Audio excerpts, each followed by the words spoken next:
heerumteettamoo ammallee mana teessaa jedhani. Heerumteettamoo ammallee mana teessaa. Akkamitti heerumnaa ababbaadhaaf da'eetoo qaraxa jabeessaa jedhaatti shamarran keenya. Kottaa har'a isin bashannansiifnaa ergaa dabarsinaa. Gabbarrii ummata keenyaaf maali kan jedhu irratti dubbatu Dr. Abduseen. Shamarran keenya baay'een keessaan irraa dubbadhu jedhanii waan na dirqisiisaniif. Ergaan baay'een karaa miiseenjeraatii waan na qaqqabeef gabbarri kun shamarran keenyaaf dhiibbaa akkamii qaqqabsiisaa jira kan jedhu walaloo adda addaa natti erguudhaan shamarran keenya rakkoo jara irra gahaa jiru. Kanaaf akka Dr. Abduseen sagalee ta'anuuf har'a dhufanii jiru jechuudha.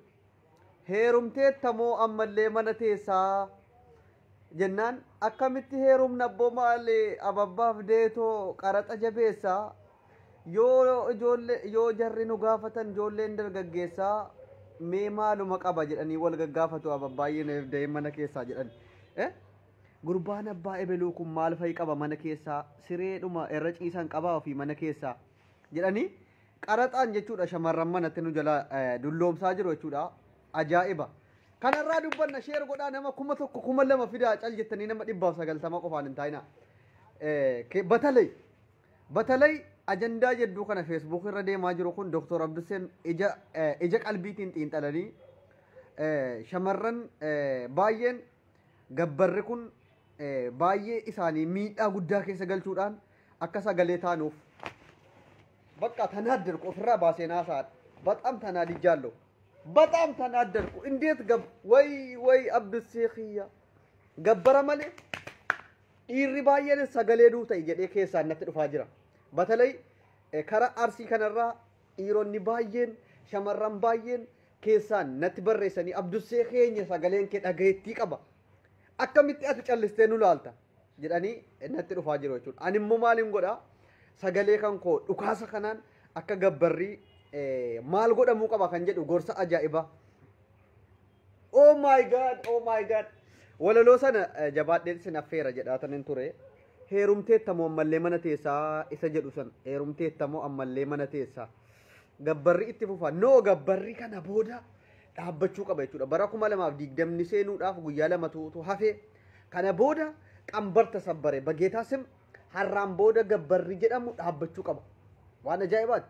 shamarran keenya manatti nu jala hafte heeruma malee dargaggeessi yeroo ammaa gabbara akkana ittiin horatee birri libsii 30 bageetaa sim birri libsii 30 amma maalitti gochuudha qoy kan nama dhibu gabbarri naannoo tokko tokkotti birri libsii isa hamma na ga'u isa hamma dhaabii abdusee kana ga'u 16 30 40 fe'anii shamarran tokko bituudhaaf birri libsiin qofa ittiin maal ajaa'iba way amma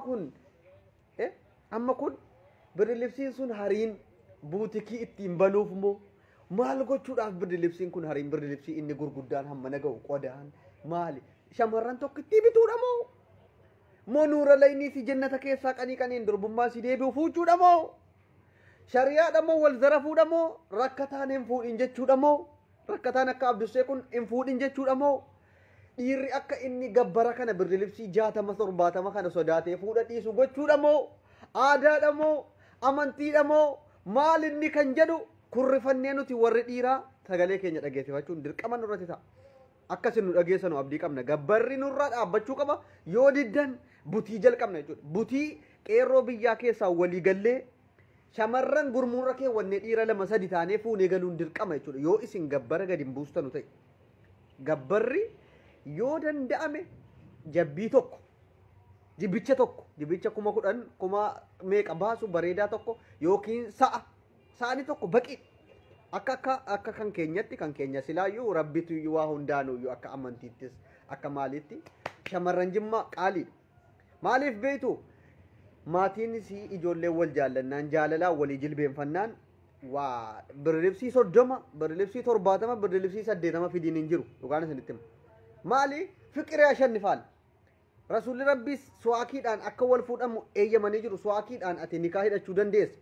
Garuu birri libsiin 60 kun shamarran baay'een heeruma malee sababa maatiin lakkii mucaa kan ko'an 100 malee gurguradhu 90 gadi duudee hanqannaan nuudee isii kana keessaa hanqannaan 99 dhibba sagaliif sagaltamii sagaliif shilingiitti gurguradhu jedhanii mucaa isaanii waggaa 37 fayyaa manatti quc otuu isin heerumuu barbaaddu otuu isin mucaa jaallattu sababa birri libsiin 16 hanqatee birri libsii 15 ta'e qofaaf mucaa mana teessisuun cubbuu guddaa dhugaa jirtu kanum warri amma ebeluun akkanatti mucaa shamarran kan keenya qaaliidha jettan ofii keessaniif gabaa of qabdanii manatti dulloomaa jirtu nun komatina nuti isiniif dubbanna ofiifis hin dubbanna warri dhiiraa ofii keenyaafis nutti dhaga'ama fakkeenyaaf nuti amma warri birrii 100 gabbara dhiisiti lakkaahuudhaafuu ijaan argee hin beekne akkamitti abdii hodhannee shamarran gabbarreeyyuu birrii kana harii birri libsii 70-80 itti binnee fuuna jenna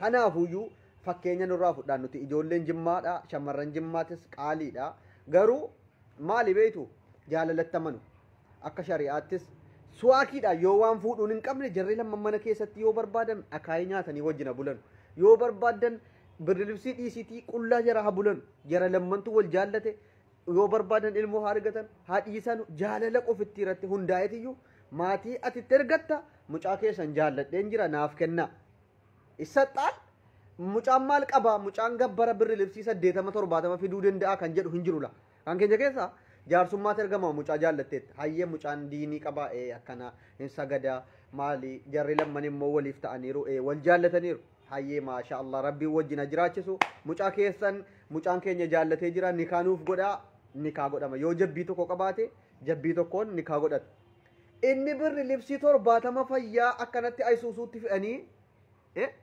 dhugaan isin jedha dhugaan isin jedha birri libsii 70 fayyaa aysuusuu guutuutti fe'anii qodaan mana keessaa yejamaa warra shamarran fuuchuudhaaf nuti waggaa 70 jiraachuu qabna qabeenya haddii kana birri libsii 70 bitu aysuusuu fayyaa qodaa gabbara bituudhaaf yeggiddi shamarran tokko bituuf nuti fiichi waggaa 70 qabeenya lafatti tuullachuu qabna nuuf hin yaadamu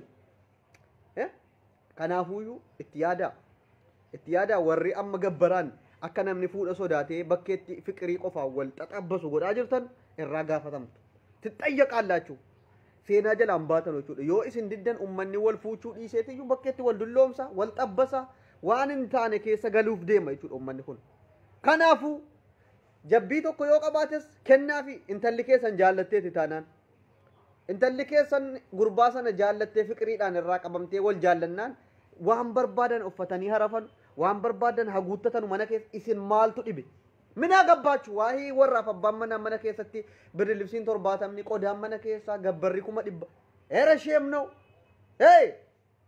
maali wala kabajnu malee wanta kasii maaltu jireenya namaa keessa waahii mana keessa qodaan mana keessaa haddiin kun bitamuu qaba birri libsiin kun hariin akkana ta'uu qaba gabbarri kun wal gurguruudha moo goromtii yookiin sa'atu gabaa baafamte gurguramaatti moo dhalaatuyyuu heerumsiifamaatti jenna kun sirrii miti yeroo baay'ee irratti dubbataan ture gabbara wanti jedhamu oromiyaa keessaa baduu qaba akka Itoophiyaatti gabbarri hin badu taanaan qabsoo ajaa'ibaa nu barbaachisa jechuudha gabbara kana balleessuudhaaf balleessuus immoo irratti qabsoofne ni balleessina nu dhagaha warri biyya keessa jirtan warri gaafa namni asii isinitti bilbilee mucaa keessan nikaa godhachuudha akkana wal joollee wal jaallattee jirti maal jedhee mucaan teennaa 200 shilingii irraa hanqannaan hin barbaadu gurgurachuu hin barbaadu yeejama namni sangaa gabaa geeffateetiyyuu akkasitti karakkaree lakkii 12 gadi hin ta'u jedhee gurgurata malee waan intalli gurbaa jaallatte waan jarri lama wal jaallate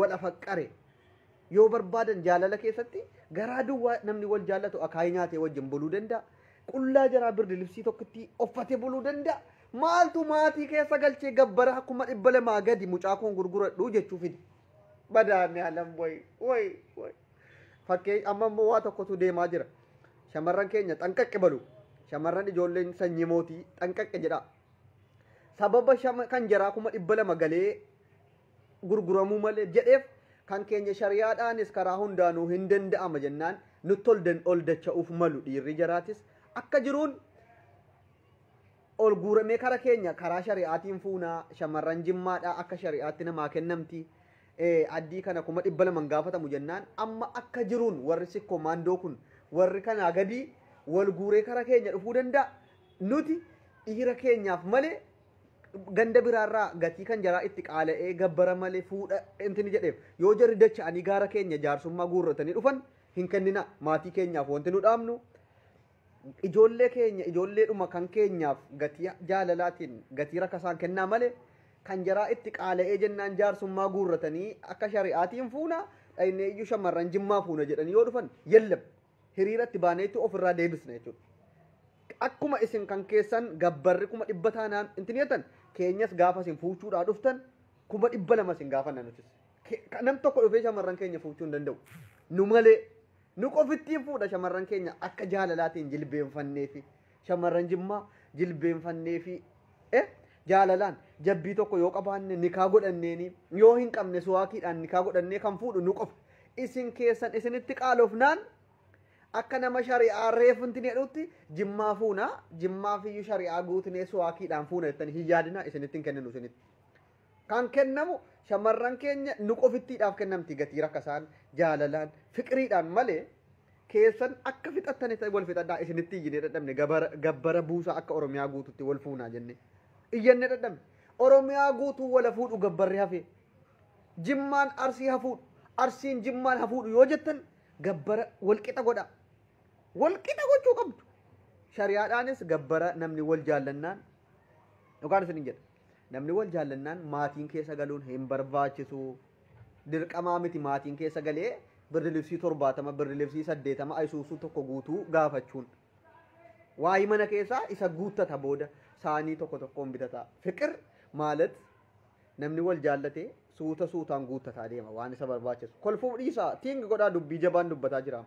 Amma tokko keessaan dhuftee maal naan jette Abdus mucaa tokko jaalladheetiin maatiitti bilbillee maatiin kan koo na didanii ani immoo gurbaa baay'een jaalladha amma barakiinaa dhuguun barbaadaa rennaan liivii kana seenee an gurbaa kana dhabee jiraachuu hin danda'u garuu maatiin kan koo ati waan siin jedheen ala ati diddeetta taanaan ilmummaa kan kee hin barbaadu an kuma 200 gadi si gurgurachuun barbaadu naan jedhanii an immoo gurbaa tolaayyuu yoo ta'e ofii kootiif uyyuu kennee itti heerumuun barbaada. Gadi bayinuu dubbadhate meesheen jiraan barreeffama siisinii maxxansuu hin danda'a. Intalli ijoollee arsiiti. Maal jettee Abdusee keenya mucaa an jaalladhu kun baay'ee yookiin nama qabeenya qabaate haddii kana gabbaree na fuuchuu danda'u miti. An garuu gurbaa kana yoo inni kiisii duwwaa waan nyaatee buluu hin qabne innumti inni jaallatee jaalalaan wajjin jiraachuun barbaada garuu maatiin kan koo birrii 200 gaafannaan gurbaan waan gabbaree na fuudhu waan hin qabneef anaaf gurbaan dirqama adda bahaa jirra. Wanta kana sagalee nuuf ta'e maatiin keenyallee akka shari'aatti hadeebi'anu akka shari'aatti akka aadaatiinis yoo ta'e aadaa keessan jiru aadaan kuma 100 wal gaafatanii fuudha malee wal hambisan ijoollee wal jaallattu sababa gabbaraatiif adda baasan hin jiru. Kanaafuu an dirqama keessaan natti dhufe mucaan kun amma mucaa kana yoo dhabde kaatee barakiinaa dhugdee yoo of ajjeefte maal keessaa argatan mee kuma 200 fudhatanii maalitti godhu jarri lamman wal jaallatan birrii 5,000 2,000 nikaa godhaatii halaala qofitti waliif godha. Hello mucaa keessan akkana ebelu jaallatee jira wal fuuchuu barbaadu ma'assalaama an ebelu kan koo ammanaan nikaasii hidhee jira jedhaati karaa nagaatiin nikaa walitti godhaati halaala akka jarri wal godhatan godha akka mucaawuu ofuutee barakiinaa dhugdee of ajjeeftu hin godhina. Fiqir yaa shannifaal fiqir yaa shannifaal maal isin fakkeenya nurraa fudhadhaa nuti ijoolleen sanyii mootii takkaa takkitti 100 gaafannee hin beeknu 200 gaafannee hin beeknu ebelu rakkataadhaa fuudha hin barbaachisu hin jenne rakkataanis ilmoo sooressaa fuudha kan keenyatti dhiirri ciistaan akka Abdusee kun ilmaan sooressaa ajaa'ibasi isiin qofittiin jaallattu malee ajaa'ibatti fuuchuu danda'a. Abduseen ciistaan rakkataadha jedhee abdii kutee fuudhan dhiisu jechuudha akka keenyatti. Isiin na jaallattu fiqir yaa shannifaal jaarsa itti ergatta ebelu Abduseen jaallatee jira mucaa keessan jarri lama wal jaallatanii ni kennituufi nikaa godhaafiitii halaala qofa waan rabbi kenne jaalalli jiraannaan wajjiniin horuu danda'u birri libsii 70 kanas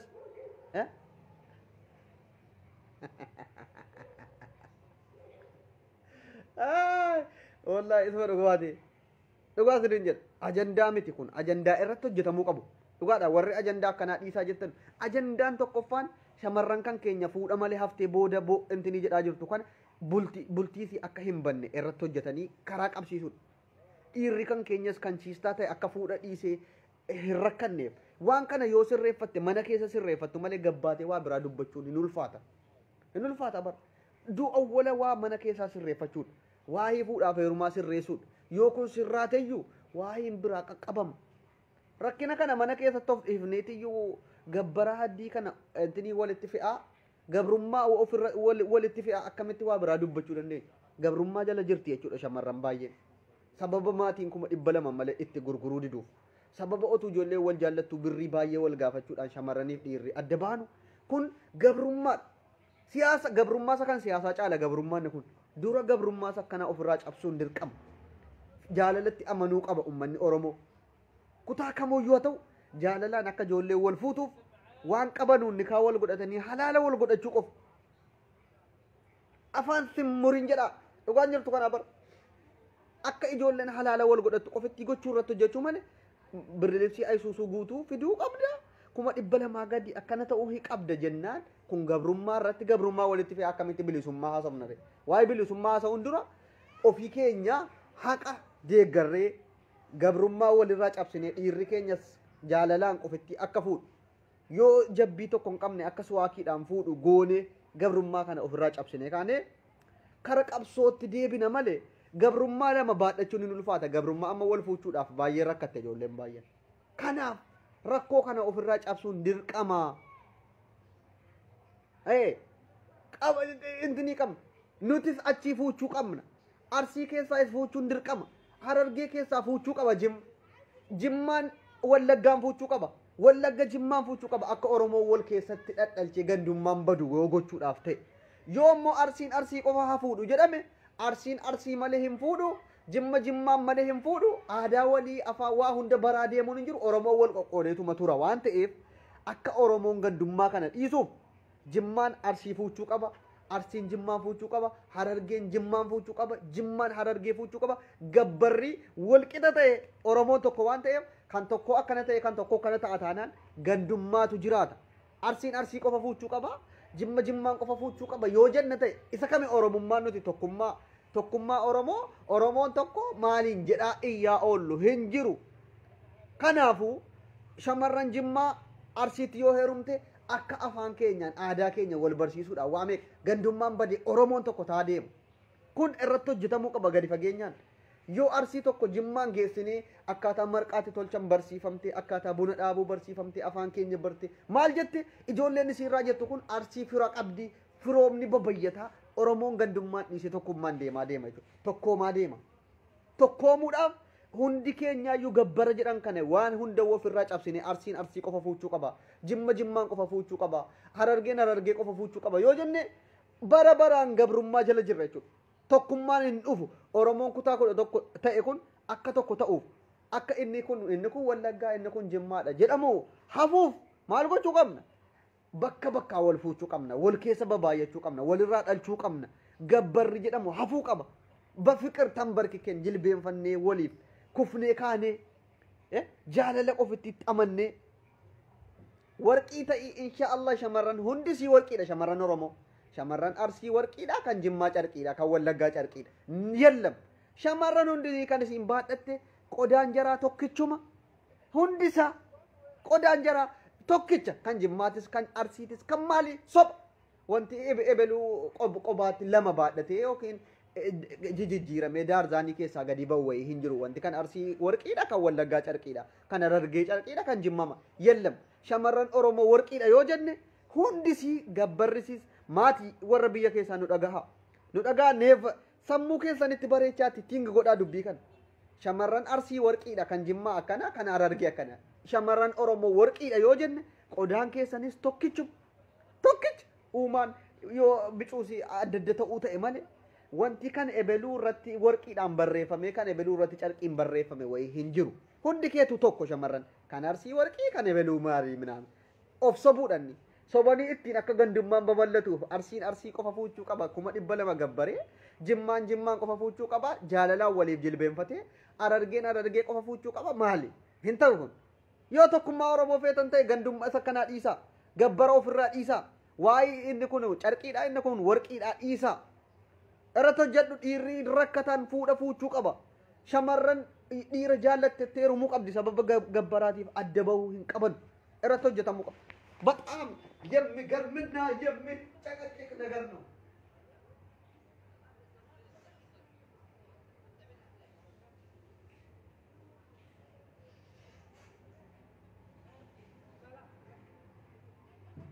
akka dhakaan keenya daaku otuu dhakaan keessan daake nan sobee ijoollee Oromoodhaa dubbii Abdusee kana warri xiinxaltan waahii shamarran Arsii Warqiidha, shamarran Jimmaa akkana, shamarran Harargee akkana ofirraa dhiisa. Hundi ilmaan Oromoo warqiidha, dhiirrisaas shamarransaas. Warqii ta'uun Oromoo ta'uu qofittiidha. Warqii kan nama godhu malee ati Arsii taate qofaaf shamarran Arsii warqiidha, shamarran Ebeluu kana yellam. Sun aadaa dudubbattafa wal gabroomsuu tokko faarfataa tokko intinii jechuun yoomuu Oromoo bilisummaa akka inni turu kan godhu waan kana jechuudha. Yoo Oromummaa qofaaf yoo ummanni Oromoon tokko Oromoon Jimmaa tokko Oromoo Arsii jaallate akka gabbarrin gaafatamne hin goone. Shamarran Wallaggaa tokko yoo Jimmaan jaallate maatiin lakkinni Jimmaadha lakkiin Ebeluudha ati Ebeluun malee heerumtu jechuun hin hafne Oromoo yoomuyyuu bara baraan wal qoodaa gabrummaa jala jiraata jechuudha. Gabrummaa jala jiraata jechuudha. Kanaafuu ammas wanti nuti hojjennu yoo isin diddanii gorsa keenya dhaga'uu diddan gorsa keenya hin dhageenyu lakkii Jimmaan qofa fuuchuu qaba nuti hin barbaannu jettan nuti isiniif dhaammanne elaa booda shamarran keessan lafatti hafaa deemti nuti jaallannee jennaan fakkeenyaaf gabbara gaafatamnaan hin dhiifna nuti gabbara dinqiin qabna. Nan tokko ka'ee Abduseen fakkeenyaaf shamarran Arsii tokko jaallatee fuuchuudhaaf maatiitti bilbilaan 100 na gaafannaan na jaallatta yoo na jaallatte haala xulii kottu ambirrii 5,000 qofa ittiin qaba si fuuchuun barbaada maa salaama ta'e lakkii maatiin kan koo 100 na gaafatanii hin heerumu Abdusee bulook kanumaan ofirraa si gaggeessaan 200 kee maaloo kan kee hin qabu taanaan yoo na jaallatte natti heerumte nan jaallatu taanaan bulook hudduu kee akkasi bulookii hudduutti kaa'ama yoo intini isiin gabbara 200 jaallatte malee Abdusee jaallatte gaafa maatiin 200 gaafannaan maatiin kan koo 200 malee gabbara ishii jedhaan jiranu maal wayyaa jettee bulook gochuun Oromoo tokko gochuuf gabbara wanti jedhamu hafuu qaba. Irratti hojjedha waggaa baay'ee irratti dubbataan tureen. Dhugaan siniin jedhaaman nurraa fakkeenya fudhaa ijoollee sanyii mootii. Ijoolleen Jimmaa gandummaadhaaf faarsoo otoo hin taane mee gaafadhaa Jimmaa akkamitti waliif kenna shamarranis dhiirrinis akkamitti wal fuudha karaa shari'aatiin immoo karaa kamtuyyuu sirriidha. Ummanni Jimmaa kun bar karaa amantiitiin karaa hundaanuyyuu waanuma karaa intinii kana namaaf laafu jechuudha. Waliin cinqinaa fuudhaaf heeruma irratti kan jedhu kanatti gandummaa miti dhugaa jirtuun isinitti maal. Amma Abduseen birrii 10,000 tuun qaba intala abbaa qabeenyaa sooressa tokko yoon jaalladhe jaarsummaa itti ergadhee intala keessan jaalladhe ashanfar yaazuun liqaquun jennaan ijoollee wal jaallatteetti qofa gaafatama malee Abduseen 200 qabaa hin gaafatamu jechuudha akka dhaggeeffadha tiinga argu ixaqmaachuwal hayyee intalo gadee waamamti jaallattee jirta jaalladhe birrii hammanaan Abdusee Ebeluutiif intala akkanaa nikaa goonee jirra ma'assalaama erga wal fuutee kaatee yoo rabbi carraa kee tolche wajjiniin horta yoo sile carraan kee hin tolles numa jiraatta rakkatte malee yegiddi aysuusuu guutuun dhufuu hin dirqamaa miti. Birri libsiin 16 birri libsiin 32 maal buutikii banuuf moo maal inni siluma maal namni tokko dhalaa tokkitti wayiin qobaattiyyuu warqiidhaan hojjetamtee gad darbatamte moo kan birri libsii 70 fayyaa bituudhaaf waggaa meeqaan intini jedhu mindinno way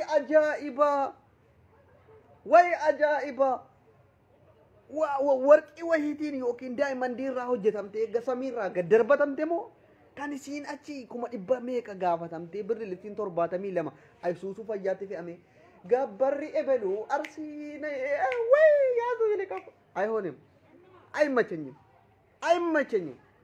aadaa dudubbatta faa keessaa baa Oromoo jaarraa 21 faa keessa jirra gabbara jedhan ofirraa dhiisaa dhiisi gabbara ofirraa dhaabi harraa kaasi liqimsaa fudhaa sobdaniin quqquuqamina dubbiin Abdusee kun dhugaadhaa jedha xiinxalaa amma ijoolleen baay'een egaa hin dallanu akkamitti ati gabbara dhiisaa jettee dubbatta arsii qeequu keetii jettanii dubbachuu arsii qeeqee minaaminii miti aadaa duddubatta faa hin hordofina Abdusseen bakka jaallate Oromoo kutaa hunda keessaa fuuchuuf mirga guutuu qaba birrii nan barbaachisu jaalala qofa nan barbaachisa onnee qulqulluu ንጹህ ልብ ብቻ ነው የሚያስፈልግኝ ኦሮሞ ሁንደ ቁታ ኩደ ተኮ ኬሳ ፉቹ አን ሚሊዮነር ተኡን ቀቡ ኩማ ዲበለ መቀባቹን ቀቡ ኢልሞ ኦሮሞ ተኡ ቆፋፍ ጃለለ ዱጋ ቆፈ ቀባቹን ቀባን ሸመረን አርሲ ፉቹ አራርጌ ፉቹ ወለገ ፉቹ እናንተ ምን አይነት ናችሁ ዮ አብዱሴን የግድ ሚሊዮነር ተኡ ቀባ አርሲ ፉቹ ወለገ ፉቹ ዳፈ ከነ ተኡ ቀባ ጀተንተ ሜር ኦሮሞማን እንዲ ቶኮ ኦሮሞን ቶኮ ገንዳ ወሊን ቆኑ ኑቲ ወልፉኔ ወልራ ዳልቺና ጀደሜ ጃለል ጀደሙ ሱን ሜር ማለ ዋጃራ ኩደ ጃፋ ሞጃራ ኩደ ሸነፋ ከሰ ጅረቴተን ካንሲን የሮ ከነቲ ብር ልብሲ ቶርባታማ ኩማ ዲበለማ ነመጋፈተን ኤሰ ጅራ ወንተ ከሲ ዬ ኑራ ዲሳጋ ዲሳ ኑራ ዮዲደን ኩርፈነኑት ብዬ ሳቲ ዱፍተን ካን ብሪ ኩማ ዲበለማ ሸመረን ተኮ ነመት ጉርጉርተን ነመትን ጉርጉርና ሸመረን ጉርጉረሙን ቀብዱ ሰአሚት ጎሮምቲ ዮኪን ጀቢ ገባባፈምቴ ጉርጉረምቱ ምቲ ካን ገቲት ትልማመምቴ ብር ልብሲ ቶርባታማን ኩማ ዲበሜ ቃን ትልማመምቴ ጉርጉረም ማልኩኒ ወንቲ ኤርቤ ወይዳ ጀደን አባን ፍራ ማቲን ብያ ኬሳ ጎርሰኮ ከነ ደጌሰኒ ወጂትን ጅጅርተኑ ታናን ወሊፍቴኛ ሸመረን አርሲ አብዱሴን ፉቹ ድርቀማ qeerroon jimmaa shamarran arsii fuuchuudhaaf miiliyoonara ta'uun qabu qeerroo wallaggaa arsii fuuchuudhaaf gabbara birri dibsii 70 bituu hin qabu arsiinis yoo dhuftanii jimmaan fuuchuu barbaadan akkuma walqixxee oromoon kutaa godha tokko walqixxee ta'uu qaba maal ehee niqat no qeerroodhaaf ciicannaa qabaachuudha kan haddii kana gabbara walitti jabeessanii mucaan amma kilooroksii dhuguun qaba mucaa sana maatiin koo dinnaan inni immoo birriin qabu adda ba'uu keenya naan jettee miiseen jaraan natti barreessite yoo amma kilooroksii dhugdee duute maal argattan maatiin mucaa keessaniif yaaddu yoo ta'e jabaadhaatii walitti intinidhaatii gabbarri baduu qaba kanaas oromiyaa keessaa jedhaatii walii galaa dhugaan isin jedha amma walitti dhuftanii mari'attanii jaarsummaa teessanii mariidhaan gabbarri oromiyaa keessaa badee oromoon marti akka tokko ta'ee wal fuudhuuf ebeleen fuuchuu jechuun haafu gabbara dhiisaatii jaalala qofarratti hundee'uu qabneedhaati waliin mari'adha sa'atii kana booda na beeksisuu qabdu dinnaan waan inni isin irratti hojjedhu anatu beeka jechuudha dhaamsa koo kana fudhaa jaarsoliin abbootiin arsiidha hundi keessan gorsa doktor Abdussee kana fudhattanii wajjiitti jijjiirtanii amma walitti yaatanii oromoon akka wal fuudhuuf gatii jaalala ofittiidhaan shamarran sanuu baay'attee jirti yeroo kana kan dhalataa jiru akka jiruun shamarran qofa waan ta'eef shamarran yoo isin akkasiin hin heerumne gootanii waggaa 30 manatti dulloomte carraanis maal ta'a jedhaati xiinxalaa shamarran gurguddaan argaan amma yoona dhugaan jirtu immoo kana shamarran gurguddaa baay'een arga jechuudha kan hin heerumin sababa gabbaraatiif haa ta'u sababa maaliitiif sababa maaliin heerumsiisuu didaniif haa ta'u baay'een shamarran gurguddaan feesbuukii kanarrattis otuu heerumin tutturaa jirtu warra gabbarri gaafatamu kana baay'een shamarran gurguddaan feesbuukii kanarratti otuu heerumin hamma yoonaatti waggaa 70 waggaa 36 waggaa 40 feesbuukii kanarratti bebbeeknu warra gabbarri gaafatamu warri immoo jaalalaan waliif qirqir jedhanii kuffisee kufaa waan qabuun nikaa wal godhatee jaalalaan wajjin jiraatu wal fuudhaaraa walirraa dhalchaaraa hin heerumaatti wal fuudhaa jira wal fuudhaa isinis gabbara waliif xiqqeessaati ana haqara jiruun dubbadha maanni mal faram Abdusseen haqa dubbachuu eenyuun sodaatu dhugaan isinitti hima nuti shamarran arsii qaalii waan taaneef kuma dhibba gaafatamna shamarran oromoo hundi qaaliidha dhugaan jirtu isa kana fudhadhu liqimsi maalan kee warqii wayituyyuu samiidha malee kaanii intini godhee diddibee daarii isaa babbareechee ka'ee gadi wur godheesee darbate ciniinfatamteetuma ji'a 9tti dhalatteen akkuma shamarran kaanii waan tokko wanti daabboon keessan adda ta'ee ati an warqiidha inni kun carqiidha jettu hin jiru fudhadhu liqimsi dhugaa jirtu alan sitti himu maaf sittadhaa maal taate maraatte moo maraatin nuti maadhii midhaamini kanaanii ofii keetiin manatti dulloomta yoo akkas jettu maale an dhugaa jirtu gaafa sitti himu maaf hin fudhattu maale Abdusseen dhugaa sitti himuudhaaf bakka yegiddi intinii ta'uun qaba akkati Abdussee koo maalo an dhugaan sitti hima liqimsi maatii keetti dawwaliiti gabbara ofirraa dhiisaa qeerroon jimmaatis nu fuuchuu qaba qeerroon harargeetis nu fuuchuu qaba qeerroon baalee qeerroon eessaa akka nu fuudhuuf gabbarri jedhanu hin jiru bara oromiyaa keessa ummanni qaata jaalalaan waliif kukkufee fiqiriidhaan waliif intinedhee wal fuuchuu jammare nuti bar jaarraa 16ffaa keessa jirra moo maaliif gabbara jettanii akka manatti dulloomnu nu gootan jedhaati maatii keessanitti himaa gorsa bareedduudha laa kun gorsa ajaa'ibaati yaa jara keenya jedhaa bilbila ala amma ala liivii koo kana fixxan ala xulii maatii keessanitti hello kunoo Dr. Abdusseen gorsa bareedaa tokko nu gorsaa jira dhagahuu qabdu maatiin keenya birri libsiin 32 jedhamu sun birri libsii tokkotti galuu qaba birriin 100 jedhamu sun xiqqaatee 10,000tti gadi dhufuu qaba maaliif fiqir yaa shannifaal jaalalli onneedhaan malee birri libsii 32 hin bitamu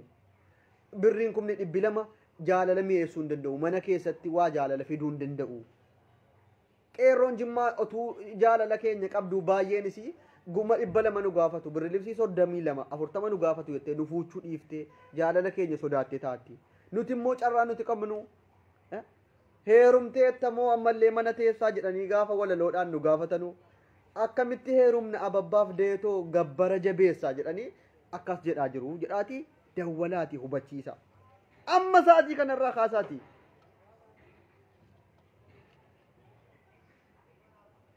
maali boo ummanni akkanatti fuudha wal dhawwee manatti wal dulloomsee booda nu rakkisuudhaaf intinedha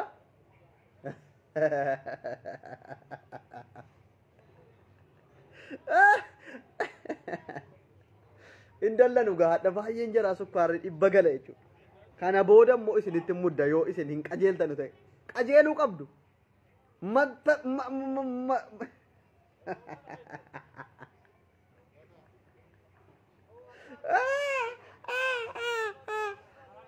qajeeluu qabdu qajeeltanu taanaan waan isin hin godhu anatu beeka ijoolleen Oromoo na dhagaa warra afaan Oromoo dubbattan bakka barbaadanii fuudha shamarran Arsiis fuudha harraa kaasaati jaalalas janajjana akkuma entiniitti 10,000 15,000 hamma qabduun ni kaa godhadhu birri libsii tokkotti bitadhu siifisii toffatee bula wanti nama dhibu hin jiru birri libsii tokkotti bitadhu waa tokko wanti birri libsii 32 bitisiin jedhee dirqisiisu hin jiru invaayitiin ergi meemee invaayitiin erga dhuguma kaane ummata wal ficcisiisna eenyu invaayitii galuu barbaada be rabbi ati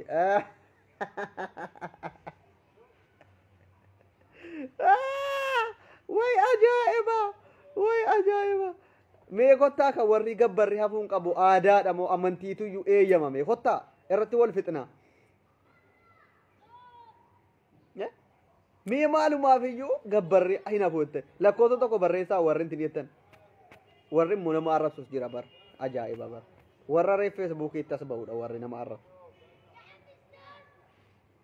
burte maal dubbachuuf ati immoo an keenya oo akka shari'aatti intiniidha nuti waliif gallee fi qirqir jennee wal fuudhaa irraa